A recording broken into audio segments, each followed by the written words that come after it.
I got the notification.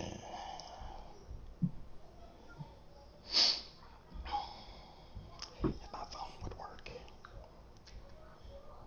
Okay. Hey, look at us. We're live, man. Cool. UDM, how are you doing today, sir? I'm pretty good, brother. That's good to How's hear. it going? It is a going. Did your daughter win the tournament?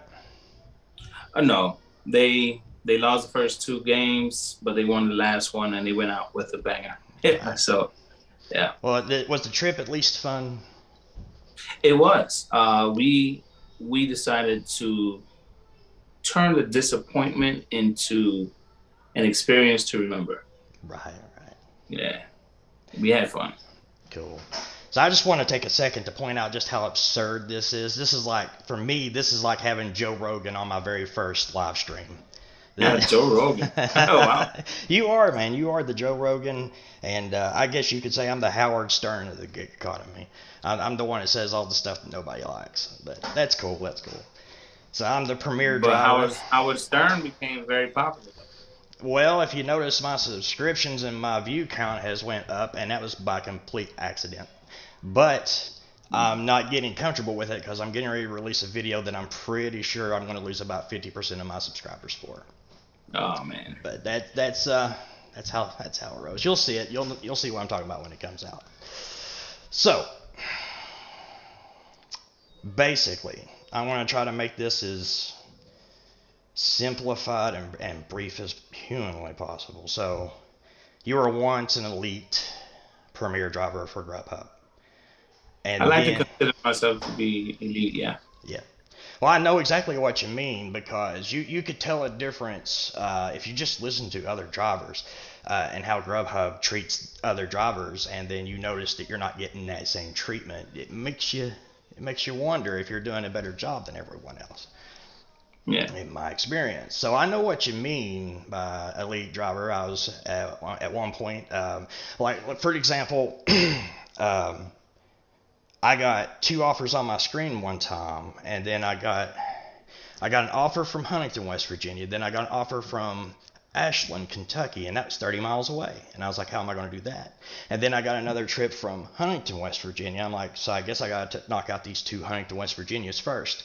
And then all of a sudden, the Ashland, Kentucky offer completely disappeared. You see Mm, what I'm saying? So mm, Grubhub, that's why I love Grubhub. They recognize mm. that stuff. So you were Okay. once a elite premier driver, and then Grubhub, let's just say it as blunt as possible, kind of fell apart. That's Yeah. just the way I took it, and that's where this story begins. This is where this conversation begins. Is from what I understood, you kind of took that personally. I did. Yeah, and so in my mind, I don't really feel vindictive or um, what's the word? Jealousy. I don't really feel jealousy or vindictiveness. So when Grubhub started falling apart, in my mind, I was like, wow, they're really hurting. This sucks. This really Yeah. sucks. This company was rocking out, doing all the right moves, treating drivers very, very well.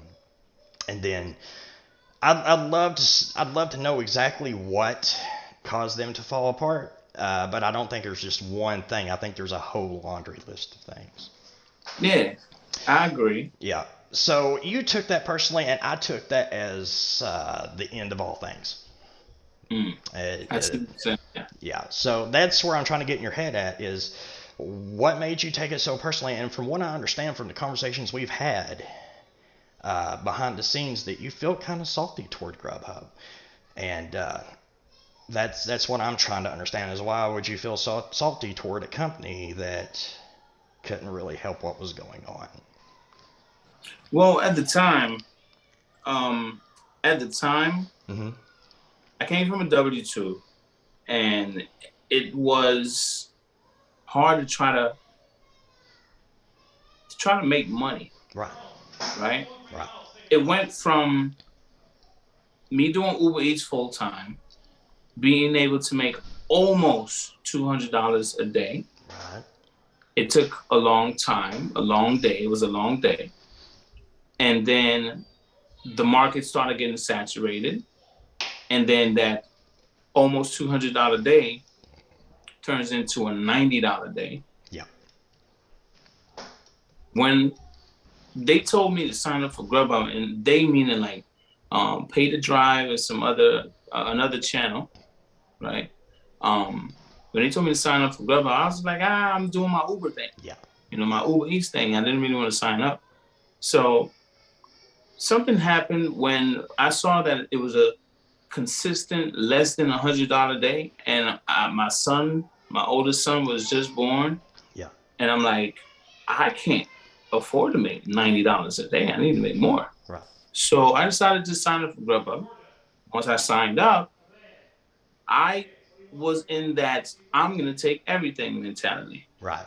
You know, Even I don't mean to interrupt you. Back then, even Beezy was getting on. He's a bigger cherry picker than you, and even he was getting on saying take everything. So going from it went from Grubhub is now paying me more, which allows me to take care of my son better, right? And then we had a $10 guarantee, right? Hourly guarantee. So I used to plan my days and my weeks accordingly. Like, say, I'm gonna schedule myself for 13 hours, so I have a guarantee of $130. So I would take everything Grubhub sent me, and at the time, our region was humongous. Yes. Right. Later on, they split it, but at the time, they would send me offers all the way at the bottom of the region from the top of the region. And I would accept it. $7 going 40 miles to the pickup, type stuff like that. So it wasn't a surprise to me that my driver specialist at the time contacted me and said, hey, you know, we never had someone do 600 deliveries in 6 weeks. A month and a half on the platform, they were offering me Grubhub for Work downtown Miami, and they were willing to modify my account. Yes. And when I say modify, what I mean is what they have Grubhub for Work is downtown Miami. But where I was working Grubhub was in Fort Lauderdale. They allowed me to work both markets. It's an either or thing with Grubhub. Yes. I don't know if it was the driver specialist that made that call, or if it was just a loophole, and Grubhub say, hey, well, this driver, he's taking a lot of offers, and he's knocking out these offers, just let him work both markets. I don't know what it was, but they allowed me to work my Fort Lauderdale market, but Grubhub for Work in Miami. Finally, they convinced me to work the Grubhub for Work in Miami and in the Miami market as well, so I don't have to travel back and forth between Miami and Fort Lauderdale.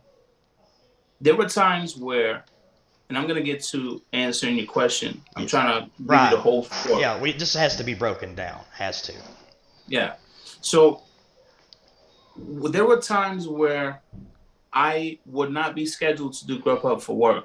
And I'll be in Fort Lauderdale. And then I'll get a call. Hey, Brian, man, we got an order that's in like Coral Gables. Now from Fort Lauderdale, afternoon call, rush hour, to Coral Gables, that's at least an hour because of traffic.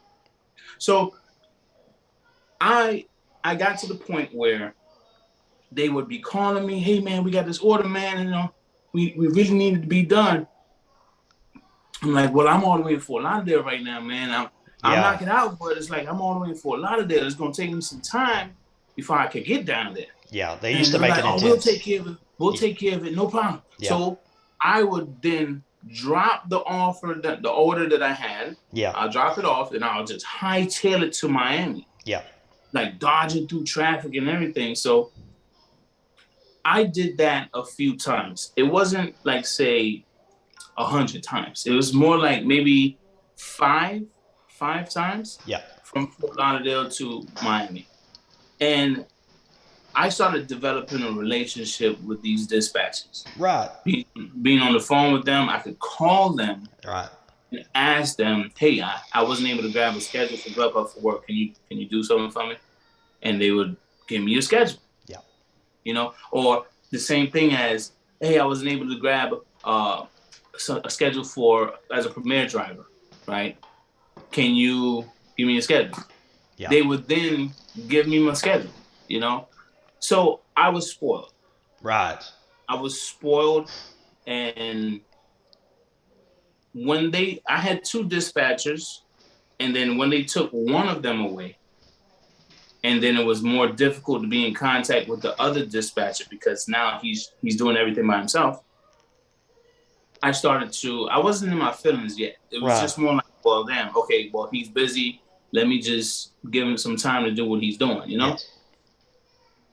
Then I got on the phone with him. I hit him up and I was like, "Hey, what happened to so and so?" You know? Then he was like, "Oh, they put him in another position."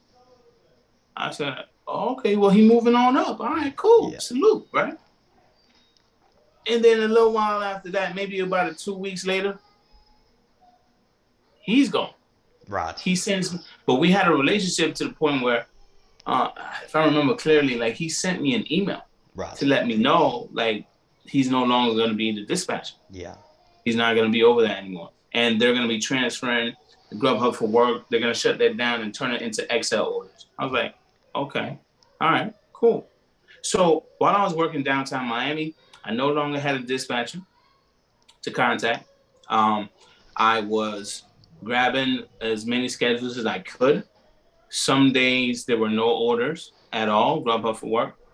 Um, and the only thing I had to rely on after not being able to get any offers on Grubhub for work was regular Grubhub, right?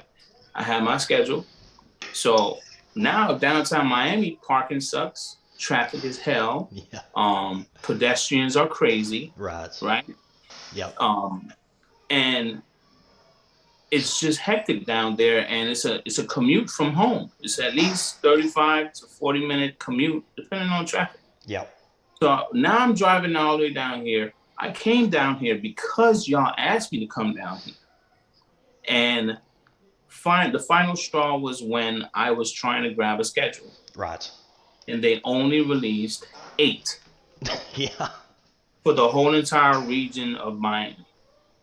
And I was like, but wait, I'll never forget it. I was live streaming at the time on the channel. Yeah. And I'll never forget it. It's like, I was so lost because I had poor service with my live stream. Mm-hmm. And I said, "Hey guys, I'm going to be right back. I got to grab my schedule." But when I'm trying to grab my schedule, I can't grab a schedule. They're disappearing. They're gone. Yeah. I'm like, wait, what the heck is going on? Yeah. So at that point, I was like, yo, y'all was on y'all way down, and y'all ain't informed me. Y'all hung me out to dry. I done moved down here because y'all asked me to. Y'all moved on up into other positions, and now I'm down here by myself, and I got a family I got to take care of, and that ain't cool, man. Right. So that's why I took it personal. On top of like the fact that Grubhub, man, I done drove from Fort Lauderdale to Miami to knock out these orders for you for like 5 different times, and then I just start stacking on every issue I had with Grubhub. Like, you know what, man? You know what, Grubhub? Forget you. And then it just went into that whole thing, man, because I was down there not knowing how to work that market. I tried to sign up for Doordash. When I did get on Doordash finally, Doordash was like nothing. It was a ghost town downtown Miami. Yeah. Uber Eats was crazy. My only thing was Grubhub. That's all I was working. Mm-hmm. So I did not know the market at all. So in a perfect world, how do you think Grubhub should have handled that situation instead of just dropping you? Dropping this, I guess from your perspective, you've seen it as them kind of dropping a bombshell on you. Would that be accurate? Yeah. I mean, you just kind of got caught with your pants down, kind of. So in a perfect world, what should Grubhub have done? Me being the type of driver that I was to Grubhub, the kind to pick up the scraps, not care about the car, Right. the miles, the this or that. Like, I'm the cleanup crew. I'm cool with it because you're taking care of me. Right. You know, for them to treat me in that manner, at least this is in my head, right? Yeah. For them to treat me in that manner, I was like, well, what they could have done was at least give me a heads up What and kind of transfer heads me, up? like, hey, we're going to be making some changes, and things are not going to be the same in Miami. Do you still want to stay there, or you want to transfer over back to Fort Lauderdale market? So it's like there was no phone call, there was no heads up. The two guys that I did build a relationship with, they just disappeared. I had they also gave me many opportunities. And this is why I said I was spoiled. Yeah. They gave me many opportunities to do these photo shoots. Not me taking pictures, but they would take pictures of food and they would pay me $20 per order Mm-hmm. for like 4 or 5 orders. But all I had to do was just go pick them up and bring them to the photo shoot. Yeah. Bring the order to the photo shoot. So they would always reach out to me and ask me to do these things, and then they would just pay me my $100 or my $80 or whatever it was. And I'm like, well, okay, you guys keep calling me. Yeah, let's get this food. Like, I'll take these $100. But so And I don't mean to cut you off, but I just gotta go make a ahead. point real quick. So Go at ahead. this point, how many subscribers did you have? Uh, I might have been over 1,000. I might have been monetized by then because I was able to stream. In order to Okay. stream, you needed to have So, over 1,000 subscribers. but you had influence. No, Mhm. you were definitely a part of the influence as far as you influenced me to be the best premier driver I knew how to be at the time. Oh wow, Take that as a I didn't know. compliment. Yeah. And so you definitely had that influence. Now, just imagine from Grubhub's perspective if they did reach out to you and like, hey, Brian, sorry, bro, stuff's just falling apart and things ain't going to be the same. You're going to make a video about it. I would make a video about it. See what I'm saying? Honestly, if Grubhub reached out to me, I wouldn't have made a video about it. The reason why Okay. is because I wasn't doing things for clout. Like, for instance, when I knew I had my driver specialist in my back pocket. Yeah. When I knew I had the dispatcher's phone numbers and all that, it's like I knew, like, that's private conversation. Nobody need to be in on my my little honey pot I got over here. But you So got to understand from their perspective that would have been a problem if you were in that mindset. Because around that yeah, time, that was when yeah, Doordash still had the $7 minimum, and there was drivers threatening to take them to court over that. It blows my mind to this day. But now we have hindsight, and we know how DoorDash reacts to stuff like that. So everybody just kind of right. deals with it, I guess. But I think that's why you didn't get that phone call. And I don't think it wasn't. I don't think it was because they didn't care. It's because they really didn't have a crystal ball, and they didn't know the future. And what they did was a very, very, very bold move.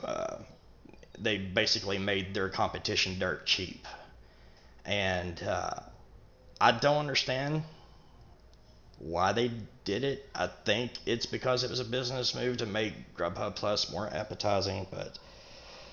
Uh, See, when they fell apart on my end, I was just like, wow, this really sucks. This company was doing all the right things. Back then, there was I remember I was watching You Were Paid to Drive. I can't remember which, and there was a girl that reached out to Grubhub. She kept on getting $3 and $5 offers. Like, hey, ain't there anything better than that in here? And when she reached out to them, the driver specialist reached back to her via email and said, since you have been working so hard for us, we're going to hook you up with nothing but XL orders all next week. They were doing all kinds of stuff like that, man.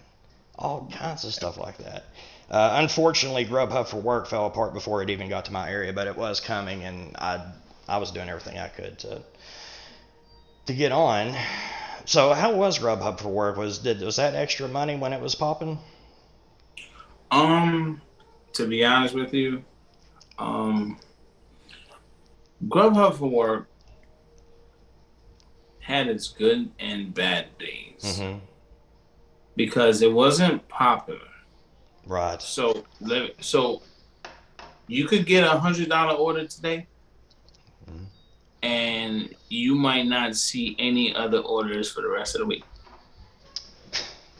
Right. And sometimes the worst it got was there was just no orders for the entire week. Mm-hmm. But you had to be on a schedule, and I had to be downtown Miami.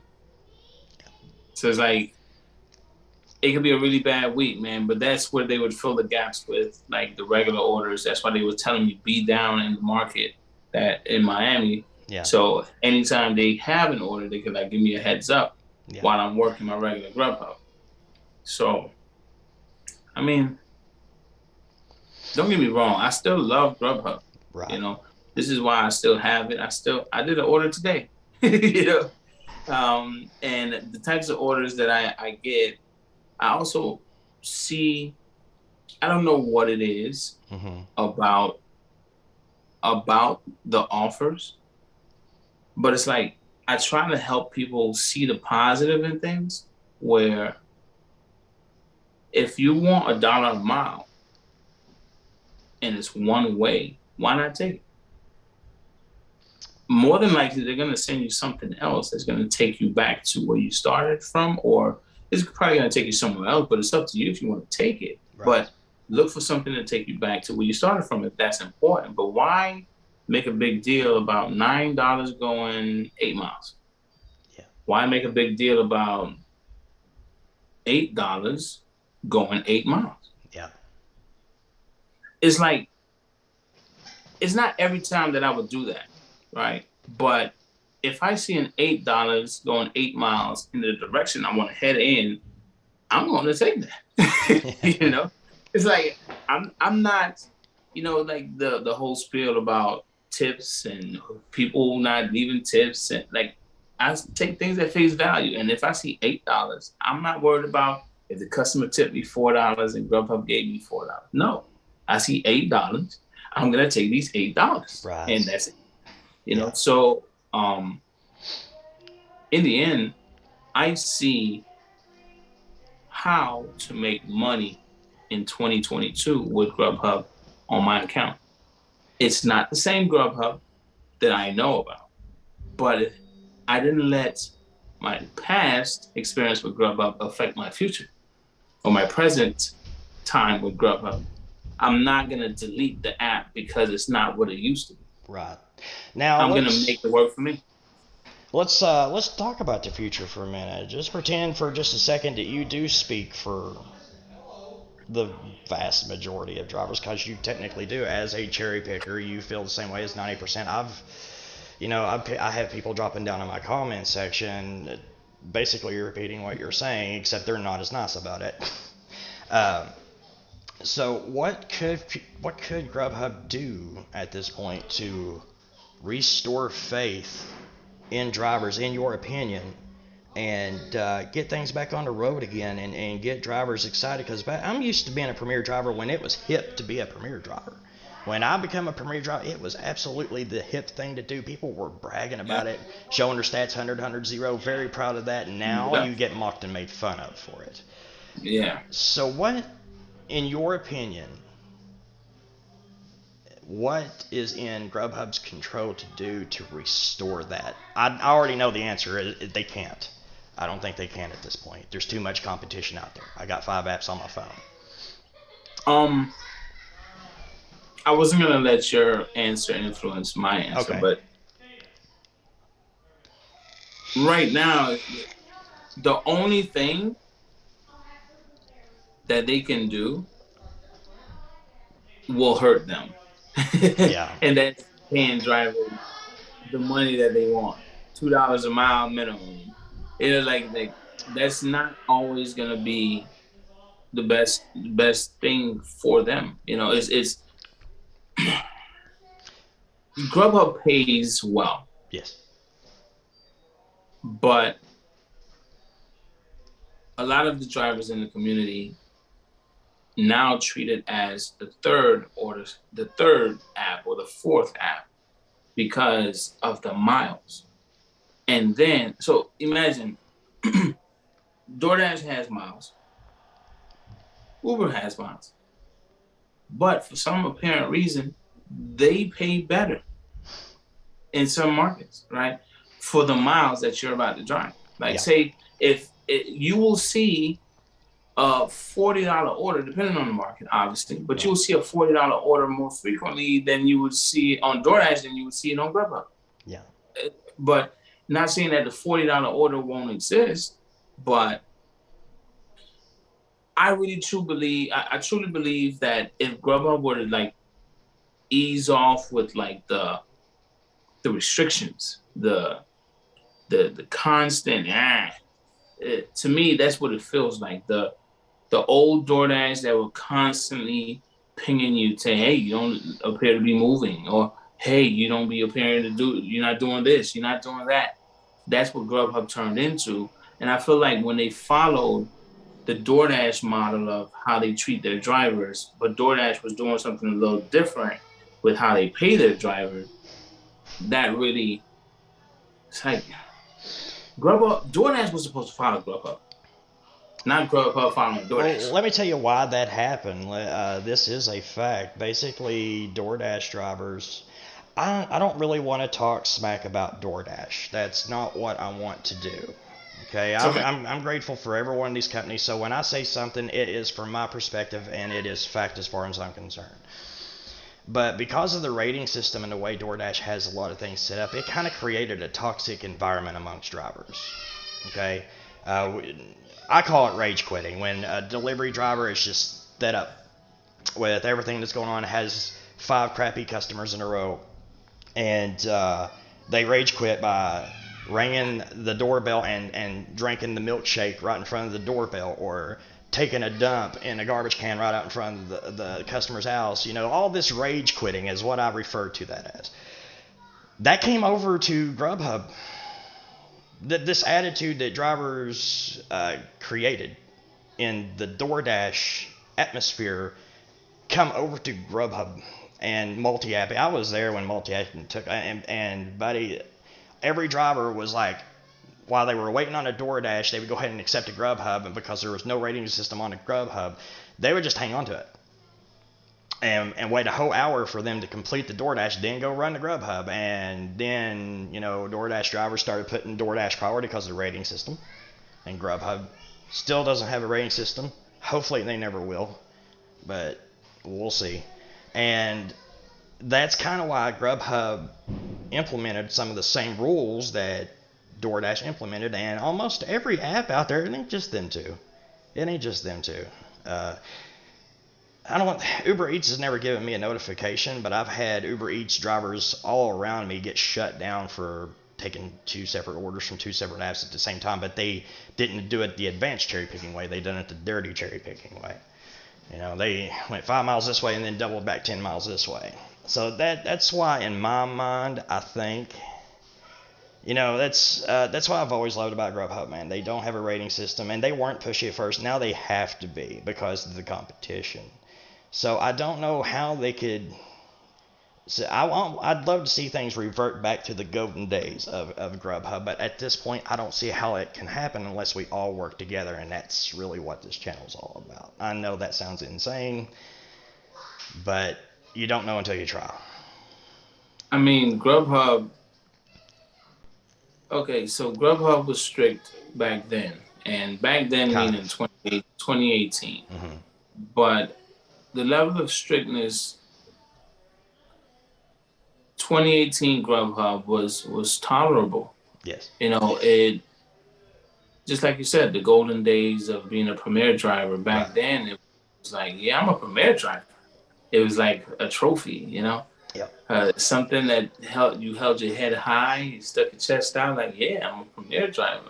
What are you? Oh, I'm a pro, or I'm a partner. Yeah. Yeah, oh, you're down there, you know, like Yeah. you can work your way up, you know. But Yeah.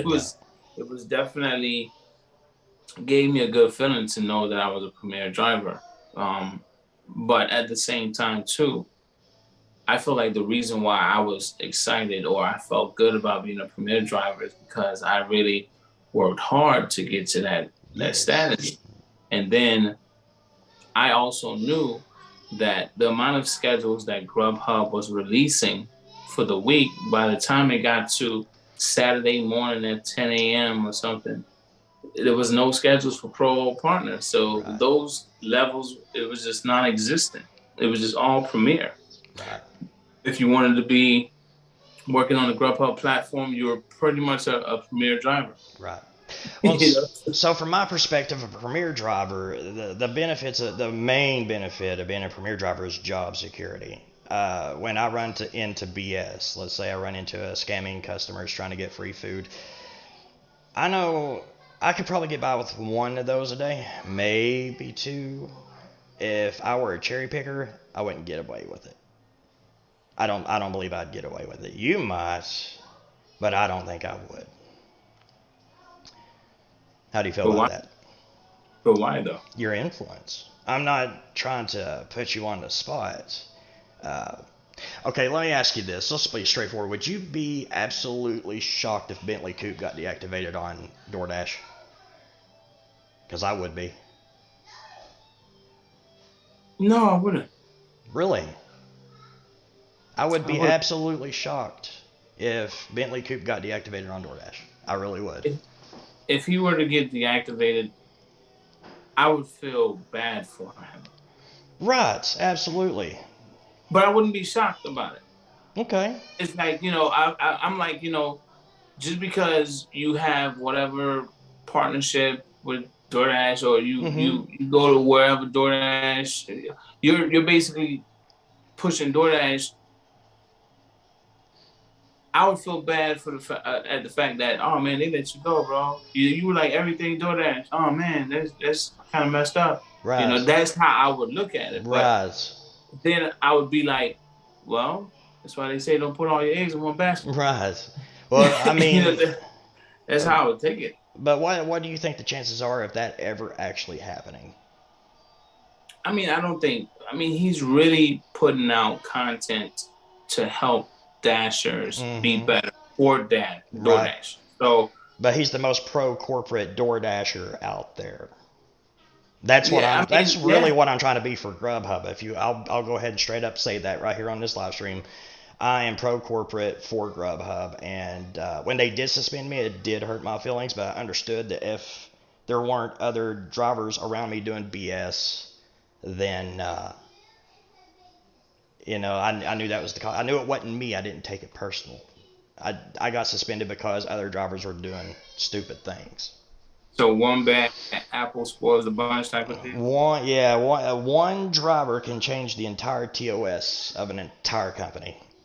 I witnessed that. I ain't going to talk about what I witnessed here, but I'll tell you behind the scenes. But one thing I can never understand is why does every driver have to be put in the same pool? I agree. Why should the good drivers get punished for things bad drivers do? I agree, but you gotta also think how many fish is in the freaking sea, dude. How are they going to come up with a system to prevent good drivers? How are they going to prevent bad things happening to good drivers without losing their hind end in the process? Instead of focusing on how to prevent that, why not focus on how to make the good drivers Hmm. influence the bad drivers? I agree. I agree. And that's kind of what I'm trying to do. Like But for instance, right? If Grubhub, I feel all right. So driver specialists, yeah, I feel if they were more involved in communities for drivers versus just having spies, right? Just to yeah, see what drivers are talking about, and yeah. oh, this driver posted this. Let's now snitch on him, or whatever. Like if these drivers, if they had active people in the community to literally, they work for Grubhub, but they're active in the community. They're communicating. They are the bridge between corporate and driver. What You makes know what you I'm think that saying? they don't? That's the thing. I never seen it. I never. What I'm Oh, saying is what I mean is it's not something that's in the public's eye. Like every driver knows there's this bridge between corporate and them. Like, Right. no, it might be under the table. It might exist, right? Right. But it might be under the table. But why wouldn't they have something like that to help drivers understand that, yeah, we really heard your problems, right? Because We're working on something to make it better. I think it's the independent contractor law that's preventing that, to be honest with you. But how can the independent contractor law prevent them from getting one of their employees to be active in the community of drivers, Would they listen especially to when they them? know we're on YouTube? Well, look at this. Drop down in my comment section and look at the hateful crap people are leaving me because I'm enthusiastic about a company, and ask me then why they don't send someone from corporate to come down and talk to us and explain how things are, and be that bridge between us and the corporate. They know, dude. I know, and I ain't even. I'm the furthest thing from corporate, dude. I have Tourette's, you know. So they don't want me representing them. I can promise you that. I got way too foul of a mouth. So how Well, are they? we've been on for about almost what 40 minutes, and I haven't heard a bad word. So That's because I know your kids and your wife are probably watching, and I owe you that respect. I owe you that respect. okay, You're my guest, all and I right, owe you that respect. But I ain't all saying that right. I ain't going to accidentally stumble. But I'm talking slow enough to filter it out. Okay, I got you. Um, So how would the corporate bring down a bridge? Let's just call the person a bridge, and talk to the community without receiving all of this hate. Look how much hate you're getting, and because you're sponsored by Delivered That, which congratulations, I'm very happy for you, and I would never turn against you for bettering yourself. But there are close friends of yours, from what I understand, that are turning on you for that. to be honest with you, what I've learned over the years is when a person does when a person does not understand something, they immediately have a negative reaction to Yeah, it without giving it a chance. right. So so I don't take it personally when they attack me for it. I just say, you know what? I'm gonna try to change your mind. It's a challenge for me. You know, but at the same time, I'm not gonna work overtime to change your mind. But what Right. I'm gonna do is I'm gonna focus on everybody else that's actually paying attention to me. Right. And I know you're still gonna watch me because you want to talk sugar honey iced tea, Right. right? You want to talk your trash, and you're gonna watch. So eventually, when I pump out all these videos, you're probably gonna change your mind, you know.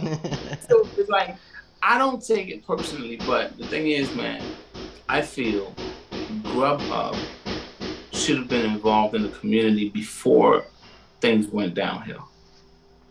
Just like you see the driver specialist, when we had access to a driver specialist, we the could email them. It might take a while to get back to us, the but we driver could get the people. what people don't understand is with the driver specialist is that was based on personality. So my driver specialist, every time I talked to her on the phone anyway, she sounded super enthusiastic, super enthused to be there, happy to be there. Like she sounded like she's doing exactly what she wanted to do, etc., etc.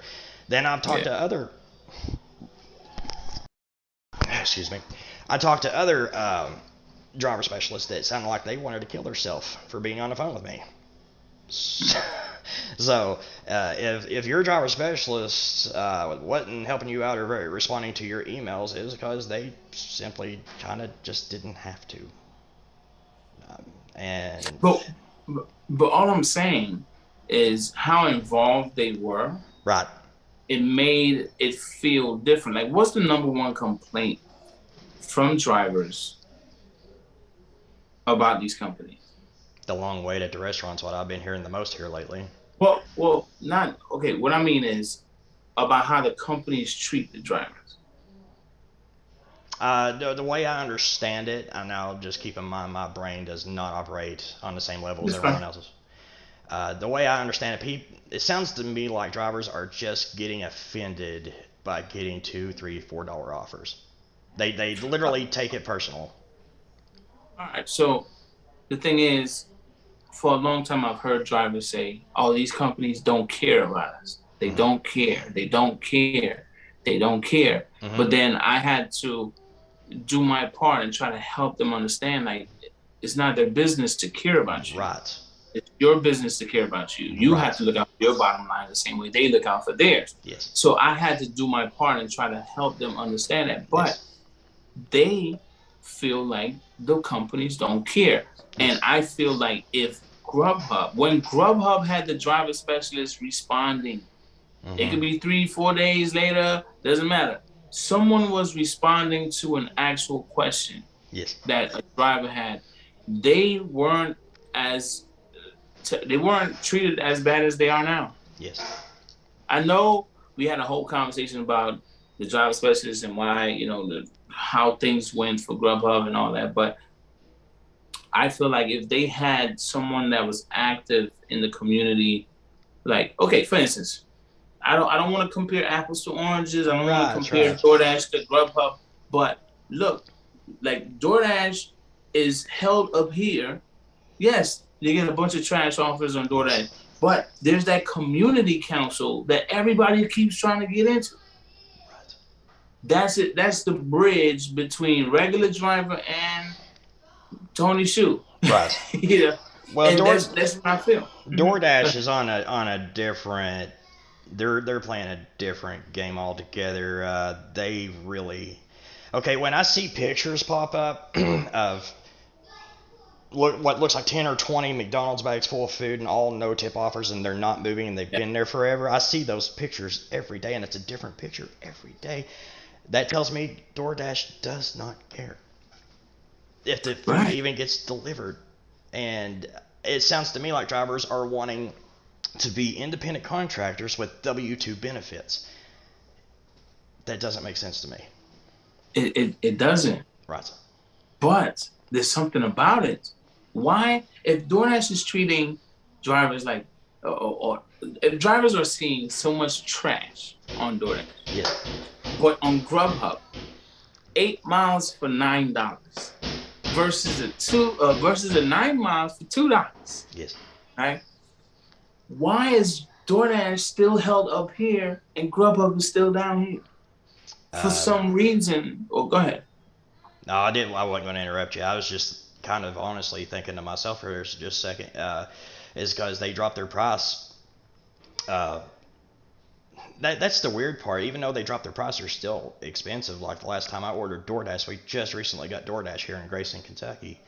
And I ordered Taco Bell. Now, if I went to Taco Bell and ordered it, it would probably come $10, $15. I ordered it through DoorDash before tip $40. And if I didn't have a friend on speed dial, I probably wouldn't have got it because there's no drivers on the road. This is where I come to the conclusion that DoorDash doesn't care, and they know what they're doing, man. They're in it to they want to make that. They want the market share number to be big, and they'll do whatever it takes to get that.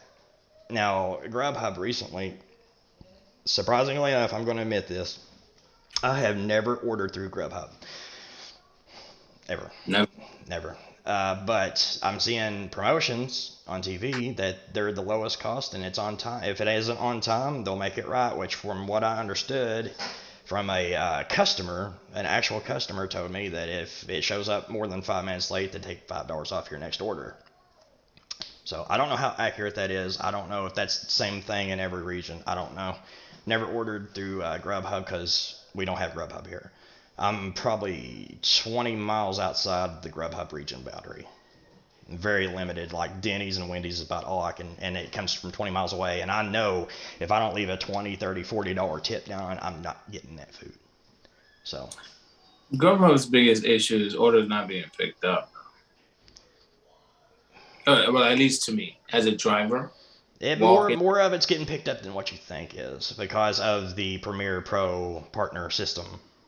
But look, even down to the recent promotion they had in New York, where it was like one restaurant had $4,000 worth of food just sitting. Yes. Because Grubhub did a promotion for free lunch. Yes. Free lunch and. Lord, that went bad. That went really bad. It went really bad. Yeah. But I'm just like, what? Why would you do something like that? Like. What's the purpose of offering free lunch? Now, I mean, did that huh? happen? Did that happen under Matt Maloney's watch or under DeWitt's No, watch? do it. DeWitt. Okay. This was recent Yeah, I know it was in really New recent. York. I just didn't know how recent. I don't know. I don't have the answers, but somebody in Grubhub thought that was. And if you hadn't noticed, Grubhub's really big on doing very bold things. Yeah, They really do. They don't care to do something extremely bold just to see what the reaction is. Because what if it does succeed? You got to always yeah. ask What if yourself. it does succeed, but what if it fails? Yeah. And every time, it seems like Grubhub just got a string of bad luck. Like every Yeah. time they try something Right. extreme like that, it just tanks. Well, at least they don't. At least they don't repeat themselves. To me, the best move that they pulled was when they offered those rewards in the app for Yes. customers. Yes. That was a really good move. That was under Matt Maloney though, Yeah. but I don't know. Was it, I don't know. are you talking about the cryptocurrency move? No, where uh, they would offer you bucks to spend on your next Oh, order. okay. Like you would earn the rewards the more you spend on Grubhub. I guess you Mm-hmm. get like $5 in Taco Bell, Right. but and stuff like that. But it would all be in the customers app. That was Right. actually a really good move. But I think that's when DoorDash was like, okay, we'll give them Dash back. Yes. you know, so So let's pretend for a second you're running Grubhub and you want to earn back all the delivery drivers like yourself that was once an elite premier driver. How would you how would you, UDM, try to get you elite premier driver UDM back on board?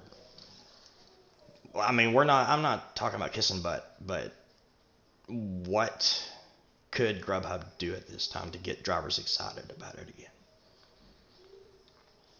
make promises that I could actually keep. Mm-hmm. Um, um, and make changes that would actually benefit the driver versus just benefiting the company. Like, for instance, I forgot that CEO's name, but he took a major pay cut in his salary Mm-hmm. and he gave it to he gave everybody in his company raises. Yes. A lot of other CEOs, they talk down to him. Oh, this is just such a bad idea, but his company is still running and flourishing with all his employees. Everyone is happy. I feel like, it's not just about pay. It's about how you treat the person that is going to make your company money. Now, just to break down exactly what you mean, you're talking about the notifications you get on your phone. Hey, you don't seem like you're heading in the direction of the restaurant, etc. That bothers you, right? That is not just that though. Yeah. That bothers me. The Now the fact that I can't contact like driver care, Mm-hmm. get an issue resolved, like say like everything is through the phone now. I can't communicate with someone like I used to Yeah. because everything is updated through the phone. Don't get me wrong, it was a nice little touch when there's additional time at the restaurant and then you can just update it in the phone, Mm-hmm. right? But it was cool to call someone from driver care and then driver care contacted someone or whatever they had to do to make sure, push the time back or whatever. Yeah. It was like I'm covering myself, but then it turns into, hey, this customer said you didn't deliver this or that you didn't deliver that. I remember they used to call us. They used to ask us the dumbest questions, but it was more like, hey, did you forget something in the back seat? Like, Yeah. I'm like, you tell us to put it in the bag. That's Why would I nostalgia, leave man. something in the back seat? But I remember those days, but all that just stopped. The biggest thing for me was when they made a whole spiel that they made this whole big deal about, we're gonna pay you for estimated time and distance. The Mm-hmm. amount that they were gonna pay for it wasn't really an issue, right? Yeah. But Grubhub orders took a lot longer than what they anticipated. If you're a cherry picker, it seemed that way. But if you're a Premier driver, like here recently, I got back into Premier driver. What's going on? And I haven't waited more than 10 minutes at any spot. But that's accepting 100%. Well, yeah, my experiences, Mm-hmm. 15 plus. Mm-hmm. The longest I've waited was 2 hours. Now, do you hustle it though? Do you call the restaurant and tell them you're on the way? Do you have each Calling restaurant the tell them? restaurant, that's the thing. Calling the restaurant, some of them wouldn't answer. Yeah, that is a thing. But the It's ones that, like, and when you would get there, they would not. They would put Grubhub orders at the bottom. yeah, there's some restaurants that absolutely despise my face for walking through the door of the Grubhub bag. Yeah, that you're gonna have that. And Uh, that's the thing, but because that ain't Grubhub though. that's not on Grubhub, Right. but the experience as a driver, I Mm-hmm. just accepted a $7 order, Right. right? That's going, okay, let's just say $7 going 10 miles, Yes. right? I accepted this. If it was Uber, more than likely that order would probably be ready. Right. DoorDash is right behind it, but $7 going 10 miles, and now I have to wait 20, 30 minutes Yeah. because the poor experience that the restaurant had is now taking it out on the driver, and now the driver has to sit and wait for $7 Yeah. for 20 to 30 minutes. But here's the thing. If Grubhub were to say, all right, we know it's not your fault, driver, so this is what we're going to work out. Mm-hmm. If you wait for it, we'll give you a little something extra. Yeah, but that can be abused. It could be abused, but not saying that it would have to come from Grubhub. Right. It could come from the restaurant. Mm-hmm. Renegotiate whatever agreement with the restaurant, because the restaurant is causing the delay on the entire order. I get what you're saying, but restaurants already hate Grubhub for taking 30%, despite the fact that they're getting promoted and they don't have to pay the driver. There's a ton of benefits that come with that 30%. And I don't know that. I mean, they could definitely beta test that, but I don't see it going over too well at all. No, in my experience, when I take those $7, I have to wait 25 minutes. Grubhub recognized. There's one time I got stuck at Bob Evans. 2 orders came through, like $5 a piece, and the cook wasn't on his game that night. We'll just leave it at that and use your imagination. And he kept on sending the order out to the dining room, and instead of just boxing it up and saying, here, our mistake, he kept on recooking it. So I waited an hour and 45 minutes for $10 and never did get the foods. They wound up sending me a Taco Bell order for $20, and I dropped those 2 and just ran. I just didn't even want to do it anymore after waiting an hour and 45 minutes.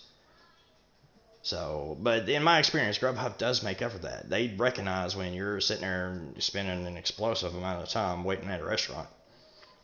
I'm not going to say no. Right. Okay? I'm not going to say no. Right. But I just feel because you asked me a question about if I was basically running the company right now, what would I do Yes. to get drivers, right? I would basically knit these little things like, and then I'll weed out, I'll filter out all the bad drivers, right? Right. And I'll just focus on my good ones, right? Like for instance, like I hate to keep comparing DoorDash and Grubhub because I have a certain appreciation for Grubhub more than DoorDash. Right. And I want to say mainly is because of the passion I have with them, and I know what they can be. Yes. But they have such a better system to me than on DoorDash. DoorDash is just for somebody that's trying to make a quick buck, and Grubhub is for someone that appreciates the job. Right. Yeah, it's a little different, but I feel, man, Grubhub, what they really need to do is focus on getting driver retention. Focus on driver retention. How do you keep drivers? What are we complaining about? The wait time and the doggone miles. Right. Right? You can't help how far a customer is placing an order. Okay, all right. But if I accept the $7 going 10 miles for you, the least that you could do is throw me something extra, especially if I'm one of your drivers. But if they did that, one of the good ones. You know what I'm saying? There would be no. If I'm a bad one, okay, all right. Whatever. Right. But take care of your drivers. Don't just put all of them in a pool and treat all of them the same. Right. And I feel like that was slowly, I don't want to use the word influence, but that was slowly like, it's almost like word of mouth, right? Oh, Grubhub, yeah, we good over here. We don't need y'all. It was slowly but surely, like, just spread, and I feel like that's what they need to do. But the biggest two complaints over the years is the amount of miles and Yes. the amount of wait time. Right. That's I why agree. orders don't get picked up. I agree. I hear that, and I deal with that actually. There's I used to work in downtown Huntington, West Virginia, and get pulled out to Ashland, Kentucky. And if you get on Google Maps, that's about 36 miles one way for $10. And then they changed the pay model. That was like I felt like I got a raise when they changed that pay model, man. I really did. Everybody else was screaming it's a 16% pay cut, and I'm like, I go to Ashland 5 times a day. I just got a raise, baby. I just got a $10 raise on every order I take it. So it didn't bother And I me get none. that Yeah. because I made the pay model change work for me too when I was down in Coral Gables and I was working Grubhub down there Yeah. after the whole fiasco of them switching up everything. Yeah. I had to learn how to work the market, on my own. So yeah, when they changed the pay model, I was okay with it. Right. Um, I remember you and making a video right when they first changed. Everybody needs to start focusing on taking the long mileage trips. You actually said that in the video to look for the longer yeah, distance trips because they pay way better. yeah, you remember that? I do.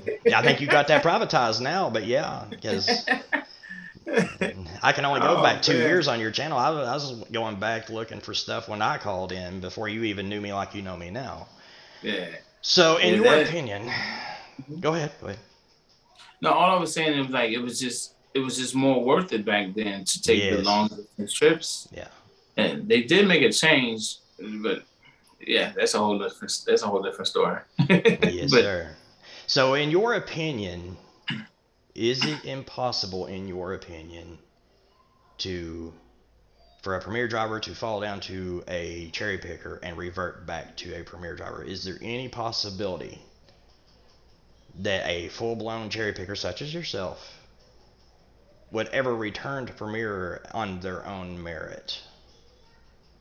okay, to answer your question, I was doing the 30 days of Grubhub. Yes. I never finished. Right. It's not because I wasn't enjoying myself. Right. It was because I was basically I've been doing this long enough, and I'm pretty much tired of the whole pickup drop off ride along thing. So I kind of like, but I've done the taking every order, or I called it taking everything Mm-hmm. on Doordash. I did it. I did it with Doordash. I did it with Grubhub, and I will tell you, the 30 days of Grubhub series of videos, I had the most fun.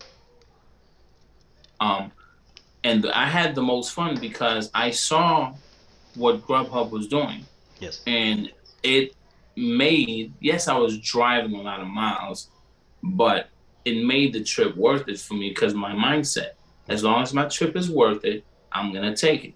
Right. I'm not worried about a tip. I'm not worried about anything else. As long as my trip is worth it. So Grubhub made my trip worth it. Every single offer. Well, not every single one, but I want to say at least 90 something percent of the offers were worth taking. Yes. you know? So um I would take everything on Grubhub and be a premier driver if it is how it is right now, but if they could cut the miles down a bit. It's like because I will drive a crap ton of miles with Grubhub I think the and miles. Go ahead. Go ahead. I'm sorry. I will make a decent amount with Grubhub, Mm-hmm. but my miles will be high. Yes. And I know I can make the same amount with another app, and my miles would be a lot lower. So it's like if Grubhub were to allow me to make the same amount of money but less miles, then yeah, I'll be a Premier driver. Yeah. I think the miles comes from the contribution system. They try to keep that evened out. So if you got a driver that has 8 hours scheduled and they're only at $60, and you have another driver that's already hit $100 for that same 8 hours, they're going to throw it at the person. I've witnessed that firsthand. There's Roosters is probably the most popular restaurant in my area, and there's drivers that park right in front of that thing, and I'll be down 4th Avenue about half a mile away, and I'll get orders from there show up, and they're like, "We've been sitting here waiting for an hour." I'm like, "How much you at?" $100. I'm only at 60. Yeah. I think that's where the miles come from. If you do the math, it makes sense. Yeah, but that's what makes it less enticing for me, Right. because I don't want to be driving all those miles. Mm-hmm. Not just because of, like, say, wear and tear on the vehicle, right? It's not just because of that. It's just all that driving can be tiring. Mm-hmm. I'd rather give me something around the corner. Even if it's like, sometimes, if you give me, like, I'm just going to throw this out there. It doesn't have to be set in stone, right? But let's just say, give me one long distance and like 3 short distance, and give me another one. I'm working all day. Just give me one long distance, 3 short distance. If it works like that, then cool, But sometimes it's like one long distance, another long distance, another long distance. Right. It's a pain, man. Here recently, as a Premier driver, they've been keeping me at about $1.25 a mile. I live 15, 20 miles outside my region boundary. And once I get in it, they do me so good that I don't even. I was actually getting ready to make a video how I cherry pick and remain a Premier driver, and show everybody how. So I'll get $10 for 4 miles. That leaves me 6 miles to play with. You know what I'm saying? So when I get an order that's 12 miles for $6, I have that $6 to play with and fills in that gap, and I do math back and forth in my head like that all day. So I've been making about $1.25 a mile from the time I leave my house to the time I get back to my house on Grubhub here lately. It's not bad. Taking 100%. I think with the 30 days of Grubhub, I made $1.50 a mile. Mm-hmm. I wasn't taking everything, but I was taking, like I said, about 90+% of the orders. So, I mean, if Grubhub would just, I've gotten a taste of the other side, man. So it would just be difficult for me. That's exactly what exactly the answer I was looking for, is how difficult it would be for a cherry picker such as yourself to actually. Because I just recently done it. That was my fear for a long time. I know that sounds goofy, but I was afraid to cherry pick because I was afraid that I'd like it too much and I would never want to be a Premier. I put Premier driver back on just like a glove. It was nothing to me, just because I knew. Matt Maloney basically wrote that algorithm. And when you're on his algorithm, you're basically inside his head. And if you pay attention, you can tell his actions. And there's no way this new company could come in and change everything about that algorithm overnight. So he's still there in as far as his decision-making process. And it's the same old Grubhub, if you ask me. And here's the kicker.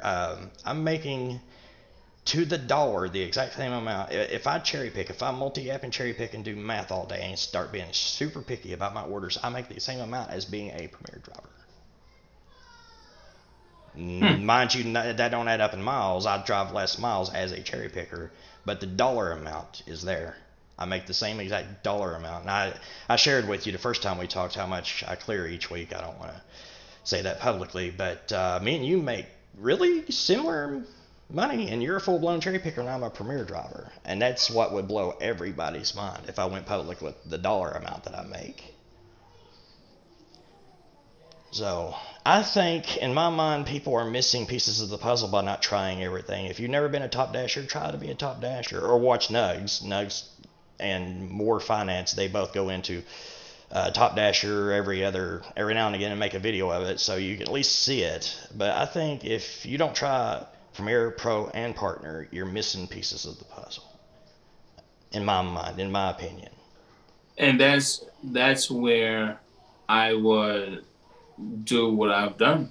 Where the 30 days of Grubhub, that was the reason for it. Like, it's always been every decision I make is to pretty much educate those that will watch, right? If I'm not just gonna do something just because I'm in my feelings, right? Right. Even if I might be in my feelings, but I'm putting some information out there that for whoever the message is reaching, for you to digest it. You don't have to take it how I'm taking it because I'm in my feelings right now, you know. But just listen to what I'm saying, and then you do what you want with it. So the 30 days of Grubhub was an attempt to show drivers that, hey, listen, even if you don't do Grubhub full time, there's still a possibility you can make really good money with Grubhub. Yeah. $1.50 a mile. You want $1? Okay, I made $1.50. You know, so I think I will always love Grubhub, the cowbell. Yeah. I will always listen. I said I did an order today.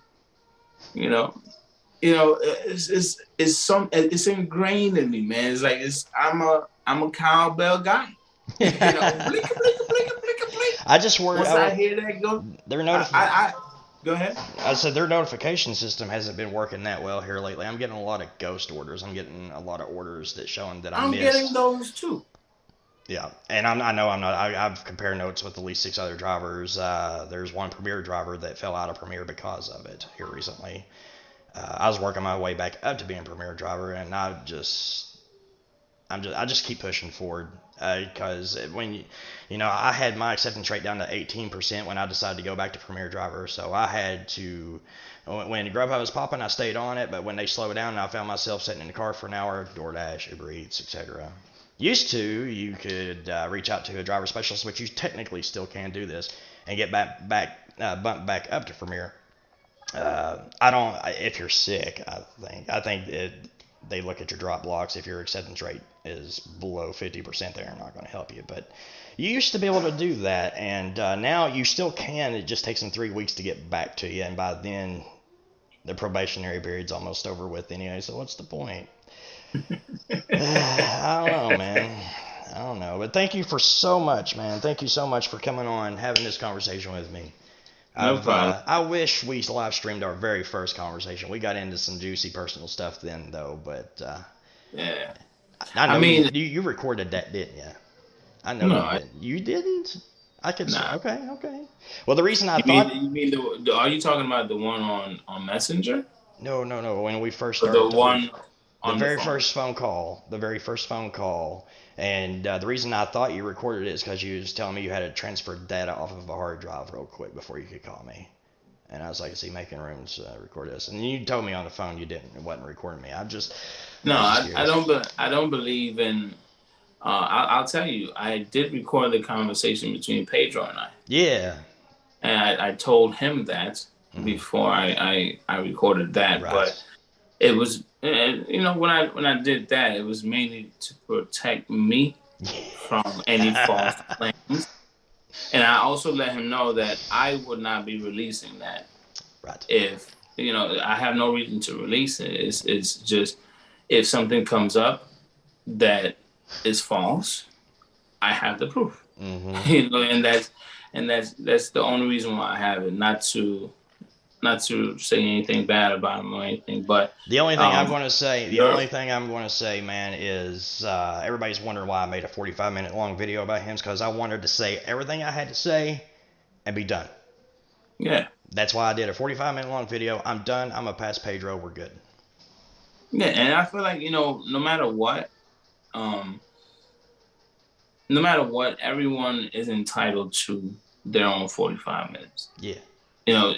As long as you get it off your chest and you're done with it, I feel like, why not? It doesn't matter what anyone in the comments say. Right.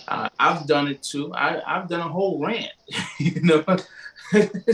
like literally yelling at people through the screen. Yeah. Yeah. So like I've done that too. I had to get that off my chest, and once I got it off my chest, it was done. Right. I feel like that's super important. Yeah. So at the end of the day, that's why I said I loved your video, man. At the end of the day, because you actually said a lot in there. And yes, I was a small portion of the video. I wasn't 45 minutes. Right. You literally broke down from you when you started talking about Uber, and I was like, oh damn, you know, I was like, he went down he went in history, went back. Right. You know, so that's why I enjoyed the video. I watched all from beginning to end, and I was like, wow. I told you before I released the video, you're either going to love me or hate me for it, but luckily. Yeah.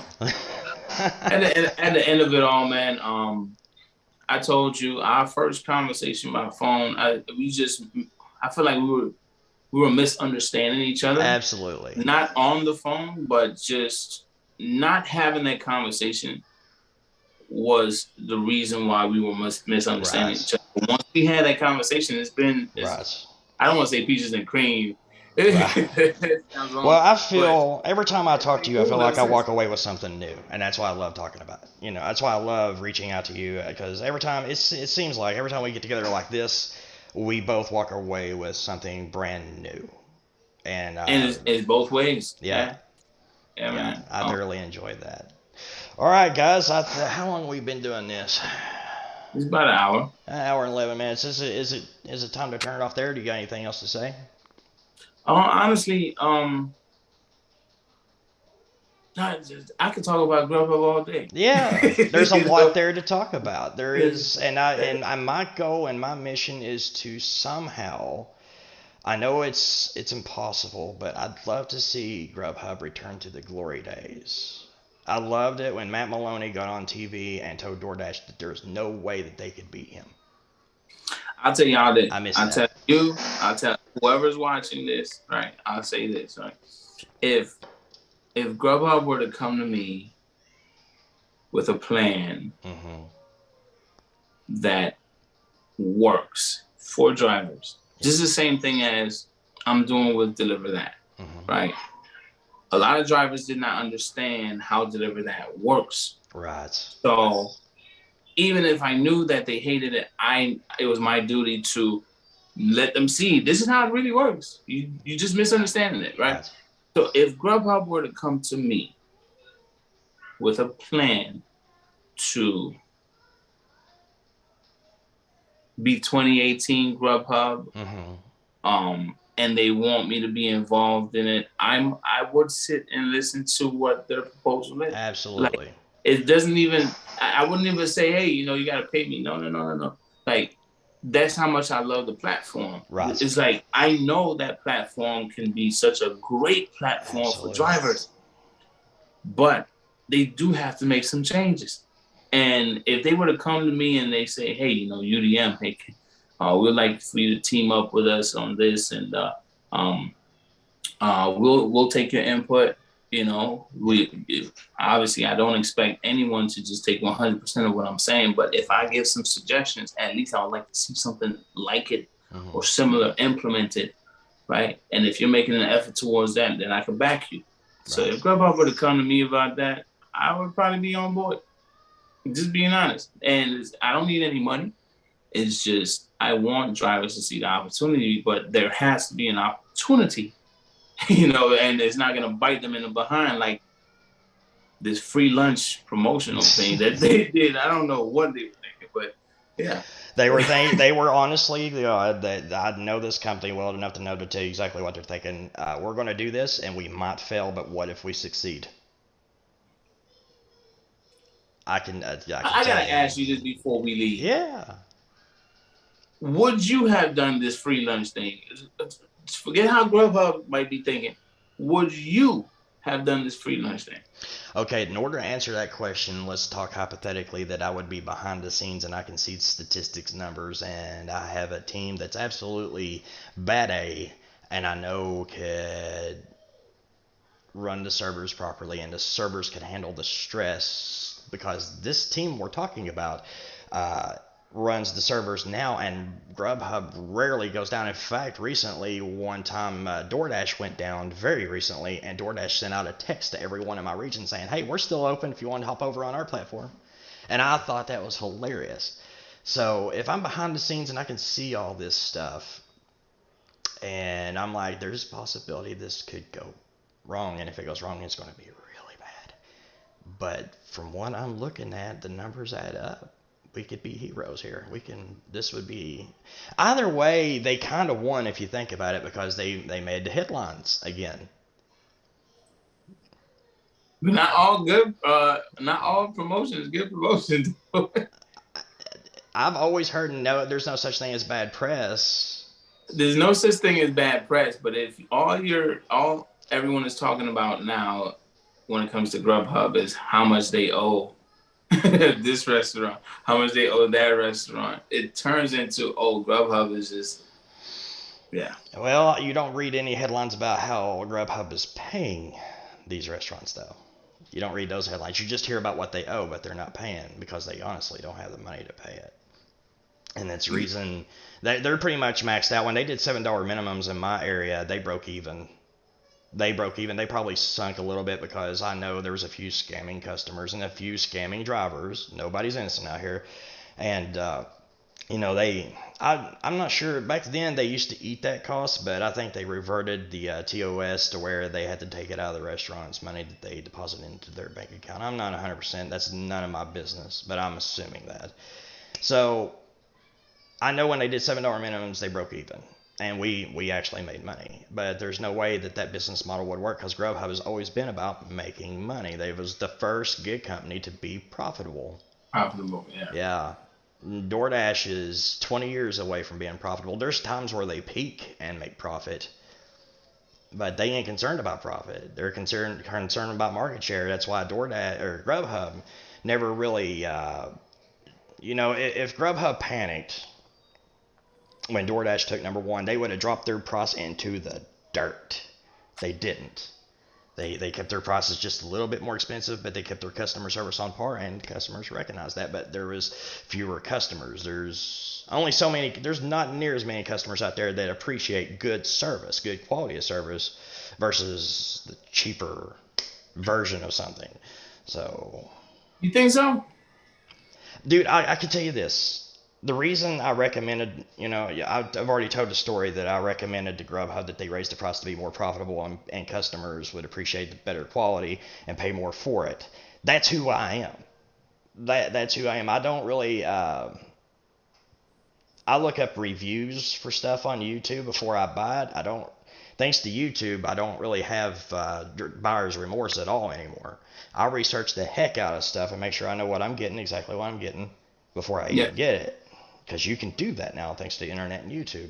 So I am that type of person. I will pay $100 extra if I'm getting quality and something that will last me a long time. But where I'm living, if you look up Huntington, West Virginia, it just started to come out of a power, like it's known for being poverty stricken, and there's a lot of low income housing projects and all that.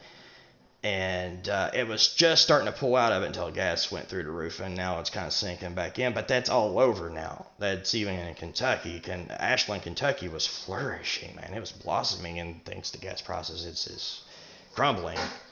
And Ironton's probably got as bad of a reputation as Huntington, West Virginia, to be honest with you. Maybe not in a crime rate, but as far as there's just no jobs there, none. So, yeah, I think that there's a lot more people out there that will go with the cheaper option versus spending a little extra for quality. I do. I think that's the majority, and I thought a lot of people thought like me, but they don't. I just feel like high-end restaurants that do charge more for a meal, there are some that are always packed. Yes. And that's what I mean. Like, there's something they're doing right.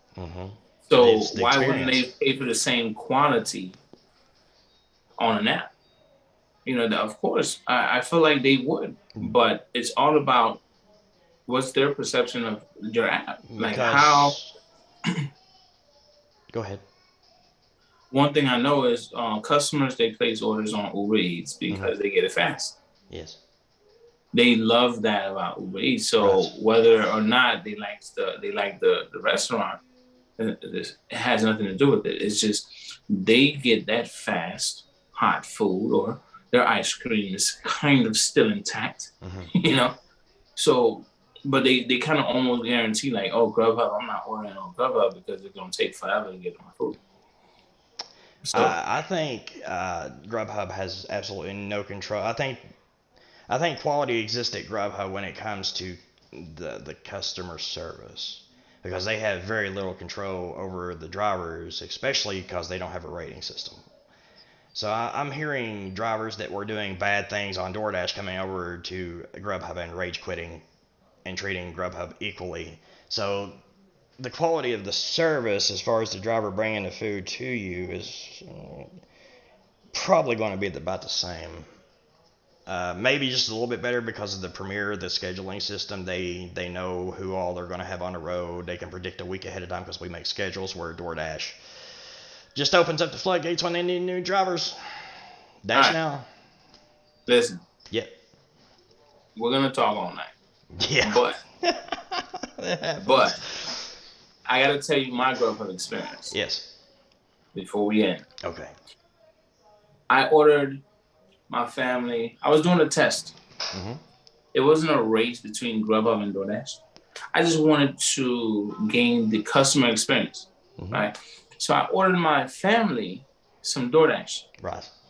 I ordered myself Grubhub because Grubhub was the experiment that I wanted to gain Mm-hmm. knowledge from, right? All it was an egg and cheese croissant Mm-hmm. breakfast sandwich. I saw when my order was accepted by a young lady. Her vehicle was in the same spot she accepted it. Yep. My family food, they arrived, right? They're sitting in there trying to wait for me, waiting for my order because I placed my order first. They're trying to wait for me, but I'm like, I'll just go ahead and eat. Yep. So they sit down, they eat, they belly full, they finish. Yeah. I still haven't gotten my order. And the young lady is still over here just sitting. Over an hour went by, and now someone else has my order. And I'm like, okay, whatever. I send that gentleman, it was a guy at that point, right? I sent him a text. And I said, hey, when you get here, let me know. Give me a call, Mm-hmm. right? And this was when we were in the apartment. He doesn't call me. Right? It is what it is. Yeah. He's sending me a text and it says, I can't find you and whatever. And I'm like, I'm looking at this guy driving my parking lot. Anyway, I come outside. First thing that come to mind was, please don't let this egg and cheese croissant be cold. It was freezing. Mm-hmm. What was the tip you laid on that? Hmm? What was the tip you laid on that? I forgot that part. I left a $10 tip Mm-hmm.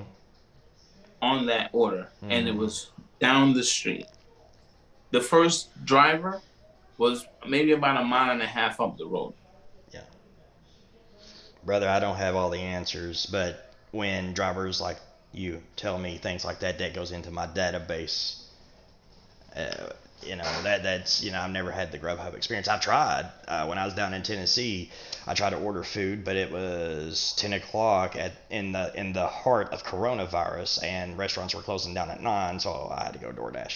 Unfortunately, that was the closest I ever got to ordering Grubhub. So I'm gonna try it, man. I'm gonna go to the casino and rent Try out a room and order it up. maybe I would have a different experience now, but it never happened on Uber Eats and it Mm-hmm. never happened on DoorDash. Now, have you tried ordering through DoorDash without leaving a tip? Yes, How'd that go? I did that to run an experiment, Right. and How did it go on the internet? The internet I chewed already me up know that. alive. They chewed me up and spit me out. But I gave him cash. Right, Right? right, of course. I gave him cash. But did you write down in the But notes or anything that you were going to give him cash or anything like that? yeah, I put Okay. it in. I put it in the notes. But my food still arrived on time. They prioritize no tip orders. And I asked him how much did they offer him, and he said $2 at the time. No, it was $3. It was $3. Yeah. So he picked it up and he dropped it off, and it was hot. It was on time. Right. It's the only platform I ever had an issue with was Grubhub. Mm-hmm. I ordered KFC live streaming to see my order got canceled twice. Wow. Because they couldn't get somebody to pick it up. I don't know, brother. I don't know. I mean, This is all Grubhub. Grubhub's only got so much control, and I don't know because up until this conversation, I was under the impression that drivers went over to under other platforms and become a-hoes, and then come over on a Grubhub and brought the a-ho attitude with them, and that now I'm starting to rethink that. Now I'm starting to rethink maybe it might be the algorithm. I don't know. At that time, the KFC orders, I was doing that as an experiment while I was live streaming. Mm-hmm. That was before I got the cold egg and cheese croissant.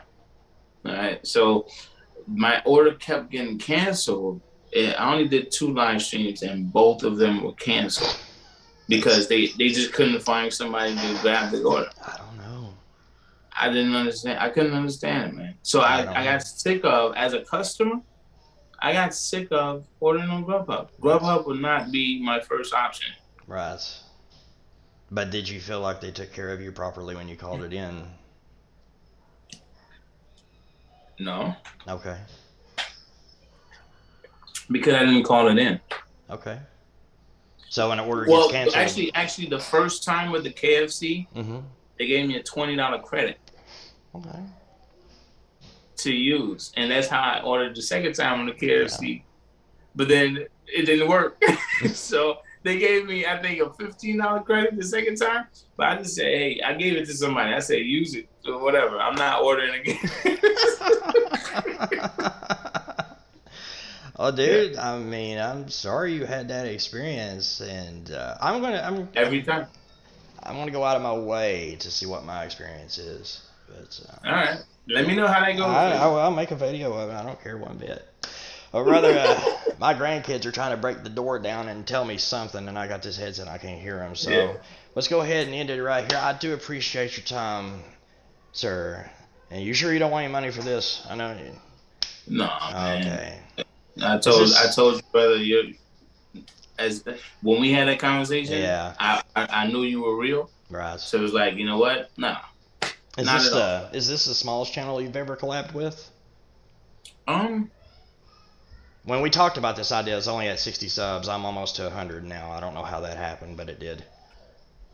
To be honest with you, and this is me being truthful, the sub count means nothing. It don't. You don't have any control over that.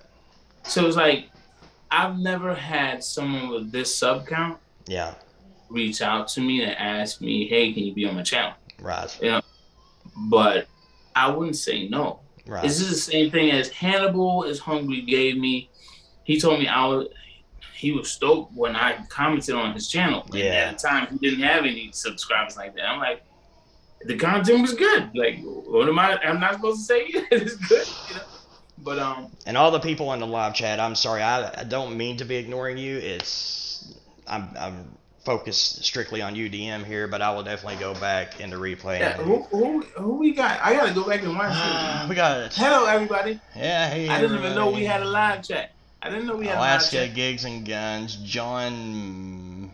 I have no idea. I don't have my glasses on, so I do apologize. What's up, Alaskan Gigs and Guns? Doordash Revolution. John McMillan. What's up? Mike.